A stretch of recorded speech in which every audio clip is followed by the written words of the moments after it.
本视频由阿米洛樱花机械键盘赞助播出，键盘艺术家阿米洛。聂师傅，此事与你无关，为何大驾光临？我是习武之人，遇到不公平的事就该挺身而出。阿强打游戏频繁掉线，导致队友输掉比赛，难道就不该被教训吗？阿强该打，但不该由你出手。有戏我一定要出。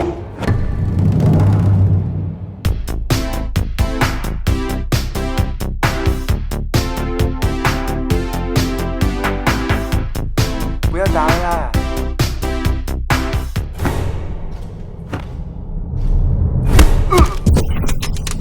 没有人能够阻止我习武。聂师傅果然好功夫啊！接下来再没有人打扰我们尽情比武了。天下武功，唯快不破，岂有连击宝？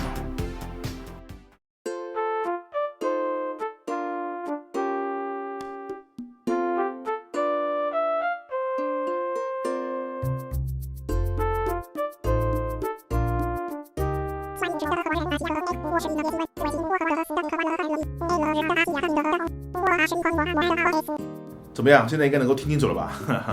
虽然2020年的开局糟糕到可以载入史册，但对广大玩家来说，过去的2个月也并非只有糟心，好游戏多到2只脚都数不过来。所以每当观众问我为什么不讲动森时，我也想说，兄弟，我也想把一天掰成2天用啊。好在玩得慢也有慢的好处。去年E3我就说过，动森是一个很随意、很单纯的游戏，每天无非就是钓鱼、砍树、挖矿、种花，买2个家具、换2身衣服，和小动物唠家常，去别的岛卖个水果。说的通俗点就是过家家。那如果这样的介绍呢，都可以说服大家入坑的话，那任天堂的宣发部门早就解散了。所以，与其费劲的通过视频来科普动森，倒不如让市场帮我完成这个步骤，在大家自己明白动森怎么玩之后，再来聊聊动森玩的是什么，这样的效果才叫事半功倍嘛。连偷懒的理由都说那么清清楚楚。总之，关于动森是怎么玩的，我就不再多费口舌了。相关视频大家看了很多了。这期节目我们直奔主题，从系统和情感2个方面来聊聊动森这款游戏的独特之处。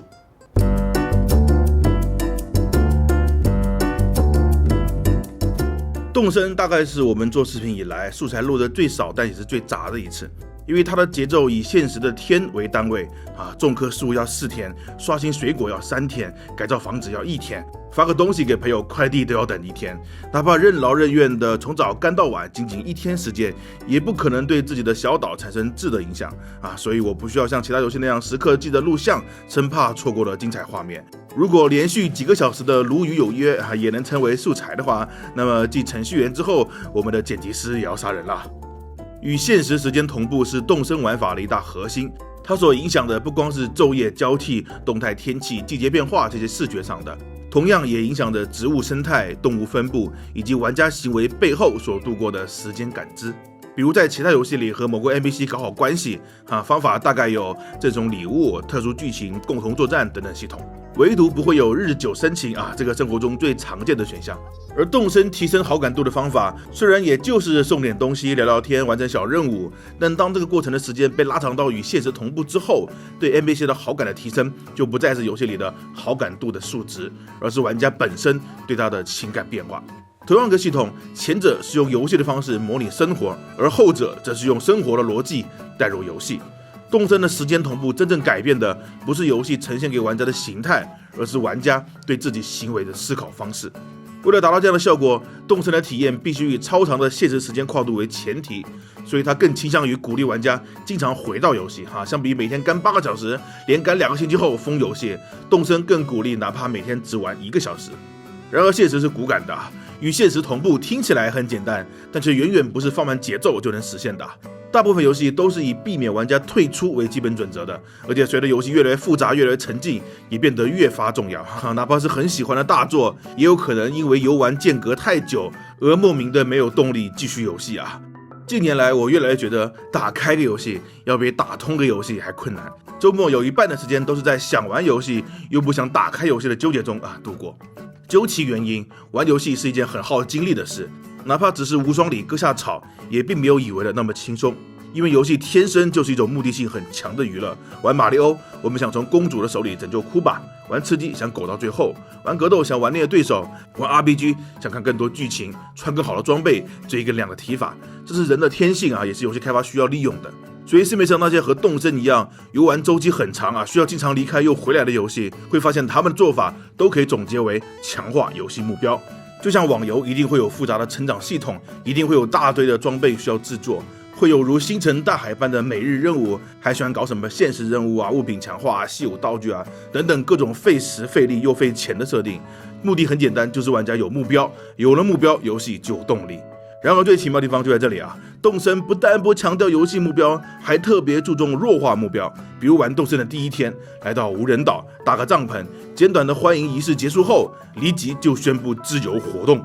啊！不是女生留下男生自由活动啊，是直接全部放学了。也不是我的世界那种可以干任何事的自由，而是根本就干不了什么事。第一天机场不开放，不能出去玩，家里还是帐篷，博物馆长还没来，商店也还没开张，除了砍砍树就没啥好玩的了。公司有人无聊的把整个岛的杂草全拔了，还是不知道该干什么，恍恍惚惚的关了 NS。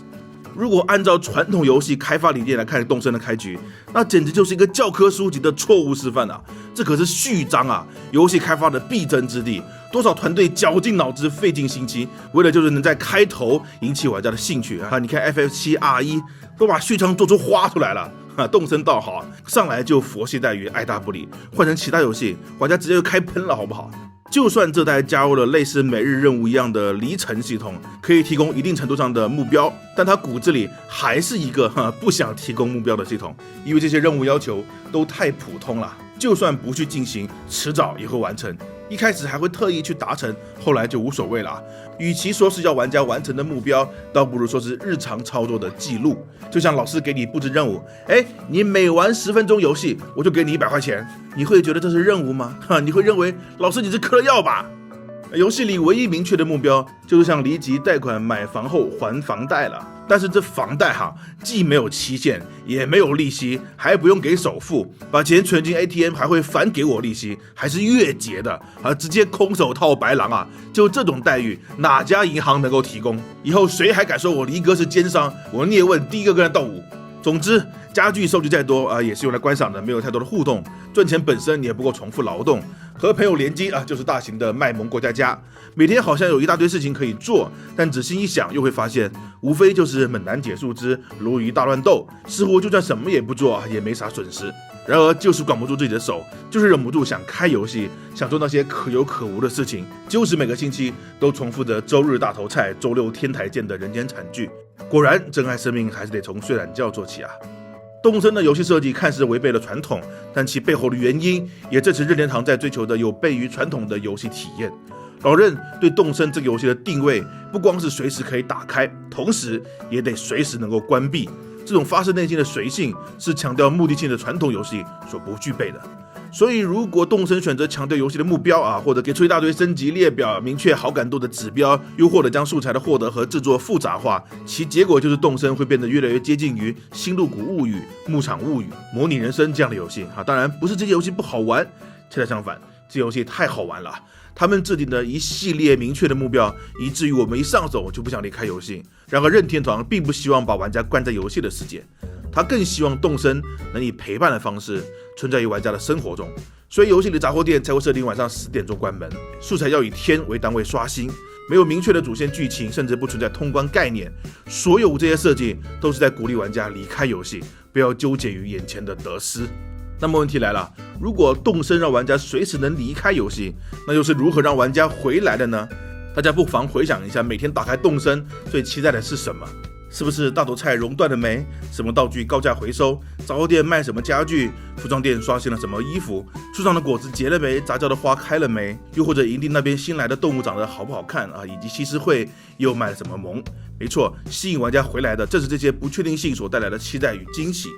虽然动森不喜欢深挖系统的复杂度，但他特别注重每个元素的随机性。今天晚上会不会有流星雨？广场来了什么 NPC？ 砍树时意外获得的家具，又或者巨大鱼影背后薛定谔的鲈鱼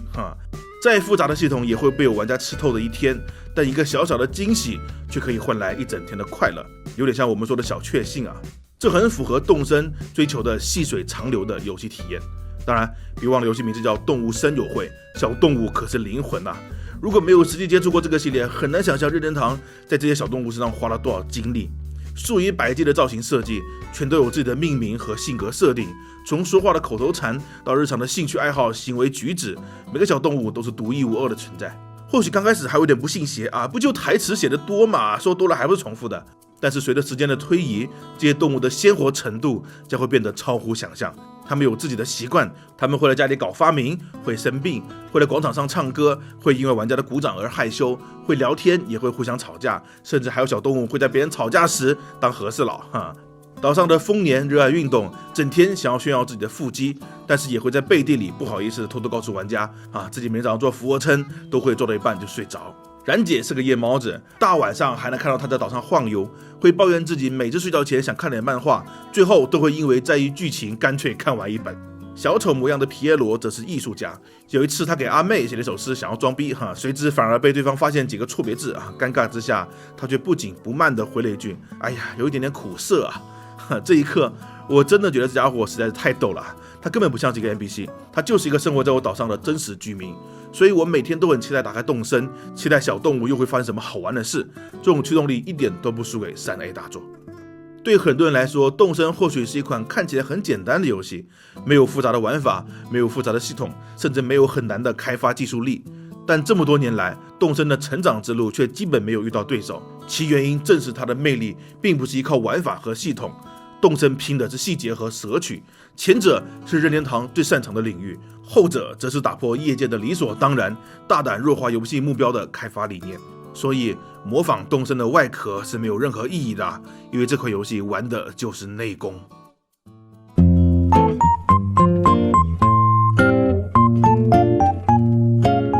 无论好的一面还是坏的一面，动森在国内都彻底火了。很多和游戏八竿子打不着的人开始在网上讨论动森的技巧，大头菜连续热搜上榜，有那么一回微博开屏广告都成了动森的攻略推荐，仿佛一夜间动森成了流行风向标，所有人都称呼自己为猛男，狼蛛变成了年轻人的第一桶金，都想拥有一条远东折墨鱼，好好的 NS 联机群变成了股票交易讨论群，男生们每天循环洗脑西施会的歌声，而女孩们则疯狂迷恋名叫杰克的撩人狂喵，各取所需啊。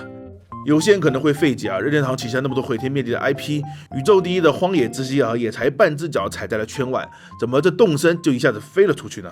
其实动森早就不是第一天火了，它在国外已经火了10几年了，本身就是个千万级的 IP， 一点都不小众。只不过老任的游戏机在国内断代严重，很多人压根就不知道有任天堂，更不知道有这么个游戏啊。而且动森过去也没有官方中文，本来就小的玩家群体更是有心入坑无力支持，只能一边眼巴巴的看着国外玩家打得火热一边在自己的小圈子内靠着破解和汉化度日。所以在 NS 拉近国人和任天堂的距离之后，当年玩着 NDS、3DS 还被人嘲笑只有游戏性的玩家们呢，肚子里全都憋着一股劲是要把当年的委屈化成安利喷发出来所以国内的 NS 玩家群体特别有活力这或许是压抑太久了。正好动森玩法简单，门槛紧贴地平线，这一代还有官方中文，画风清新亮丽抓眼球，本身还有社交属性，随便一个小动物卖个萌都能把人融化。看看我家西施会，连上班摸鱼都如此优雅，再加上疫情人们都宅在家里玩游戏，天时地利人和摆在一起，也就创造了火的契机。不过外界的因素再巧合，想要被大众认可，还是得游戏本身的底子好。人们之所以会迷恋动森，是因为每个人内心深处都渴望着被爱，而动森则正好提供这么一个地方。如果说任天堂有什么是值得其他公司学习的，可能不是他开发游戏的本事，而是他极其自律的社会责任感。同样是社交游戏，为什么动森人见人爱很多社交游戏都是打着加强联系的幌子，实际却利用人们的负面情感，引诱玩家攀比，在潜意识里创造高低之分，刺激玩家放大欲望，以此来达成他们所谓的社交。没错现实生活或许就是那么的残酷，游戏可以用艺术创作来反映生活的糟粕，但不应该利用糟粕来包装成所谓的社交。这也是为什么动森会包装成一个既现实又童话的世界。一方面任天堂并不希望玩家逃避生活，所以把现实的规则赋予了动森的同时，又鼓励玩家离开游戏。那另一方面，无拘无束的游戏模式，小动物天真烂漫的性格，让玩家获得了被爱的权利。在动森里，整个世界都是无条件的爱着玩家的。小动物们毫不介意分享秘密，不掩饰喜怒哀乐，收到任何礼物都开心的像个孩子，会发自内心的为玩家鼓掌，哪怕生气了，只要一声对不起，立马和好如初，没有任何勾心斗角，没有任何名利追逐，就是单纯快乐的生活在一起。每个角色真心相待，并且爱着玩家。这种摆脱一切功利，完全被爱包裹的生活，对于习惯了快节奏网络生活的现代人来说，是一种非常稀缺的体验。就像我们总会抱怨老妈太过唠叨，却不舍得真的挂断电话。被爱的那个人永远是最幸福的，动森就是无数个幸福瞬间的连续合集。而且只要玩过就会发现，动森里的动物设计并不是单纯的简化，他们的台词、性格、行为都是在现实的基础之上揉进了巧妙的艺术改造，一样有负面情绪，一样有不如意，甚至连动物的样貌也不是每个都好看啊。但游戏会努力让玩家去包容这些缺点，鼓励玩家成为一个温柔的人。当我们从一个原本不是很喜欢的小动物身上发现某个闪光点，从而一改偏见觉得它还是挺可爱之后，那种纯真所带来的快乐是真实的。老实说，虽然动森是个社交游戏但我玩动森其实不怎么喜欢联机，我更喜欢待在自己的小岛之上，每天按照自己的节奏做想做的事，开心了就多干一点，不开心了就啥也不做。偶尔联机也是和现实中的朋友交往一样，互相闹闹第二天又回到自己的小小世界。对我来说，动森的社交更像是和我自己社交，那个只属于我的无人岛就是内心世界的真实写照。如何和岛民交往，打算在哪里改造地形，想要怎么样的主题房间，是满屋家具的温馨房子，还是完成小时候的梦想，打造一个街机厅呢？动森的世界既反映我每天的心理状况，同时也在用它源源不断的爱意，一点点引导着我向内社交谁说社交就一定要跟别人攀比呢？正如游戏不一定要打败魔王才叫胜利，一个人在疫情期间代替现实，完成人们观赏樱花心愿的虚拟世界，同样值得勇者去守护。游戏也不一定要有惊天动地的冒险才能被人铭记。如果玩家愿意把人生最重要的幸福仪式带进这个偏远的海上孤岛，谁又能说这不是最美好的传说呢？游戏不是生活的必需品，但游戏的价值可以因为玩家的心态而发生改变。动森给不了心跳加速的战斗，没有跌宕起伏的故事，但它的魅力也绝不仅限于悠然自得的生活，享受被爱的幸福，领悟爱人的方式。或许有一天你会发现自己原来也能成为别人眼中的可爱岛民。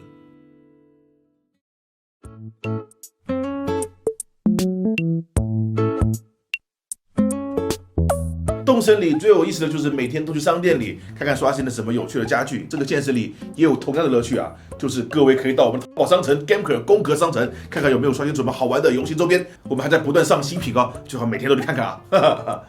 动森的核心乐趣呢，以及玩下去的驱动力呢，不是游戏给到你的，因为游戏没有特别明确的目标，也没有难以达成的挑战去营造成就感任何操作都没有难度，收集要素也不是靠肝，而是靠运气，别人有的家具自己吃到也能获得，所以它的核心乐趣其实是玩家发自内心的，所以用过家家来概括是最准确的。你能不能在游戏里找到自己想过的家家，决定了能不能体验这个游戏的乐趣。当然有部分玩家呢，把这个明明很轻松的游戏玩成了特别干的游戏但是这个干呢也是有限度的毕竟游戏是有限制时间限制的，就算你一天就把房贷都还了，扩建房子也得多等一天所以我觉得只要自己玩得开心，休闲一点玩或者干着玩都无所谓只要能从中找到和自己内心沟通的感觉就好。好，我要去和 Tifa 约会了下期再见，各位同志，我是聂俊。